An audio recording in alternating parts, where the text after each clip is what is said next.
Aksi pengancaman yang dilakukan dua orang pelaku pada pemilik toko kelontong di Jalan Malengkeri Luar Makassar terekam CCTV. Rekaman berdurasi 1 menit itu memperlihatkan dua orang pelaku yang berpura-pura berbelanja. Saat pemilik toko memberi pesanan yang diminta, pelaku lalu mengambil anak panah dan mengancam pemilik toko sambil meminta barang lainnya. Menyadari aksinya terekam CCTV, pelaku akhirnya melarikan diri dengan membawa 1 bungkus rokok. Usai kejadian, pemilik toko melaporkan peristiwa ini ke Polsek Tamalate.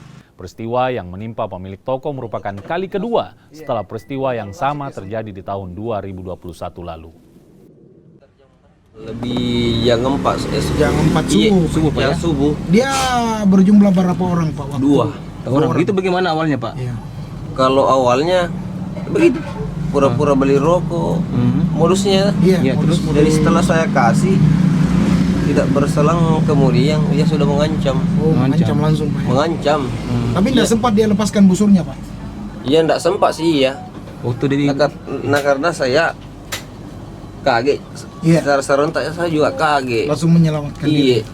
dia langsung Saya lari, Pak. menunduk, saya lari ke sebelah. Oh, katanya ini kejadian sudah kedua kalinya ya Pak? Dari tahun lalu ya. Tahun lalu ya. Tahun lalu ya. Berarti kalau kemarin apa yang diambil kemarin?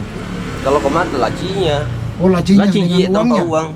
Oh, Yang begini. Nah, langkah kami ya semalam kami langsung perintahkan anggota cek TKP di lapangan, melakukan penyelidikan di TKP untuk mengumpulkan barang keterangan untuk mengungkap pelaku. Ini TKP di jalan mana, Nah? TKP-nya di Jalan Mangasa, Keluar Mangasa.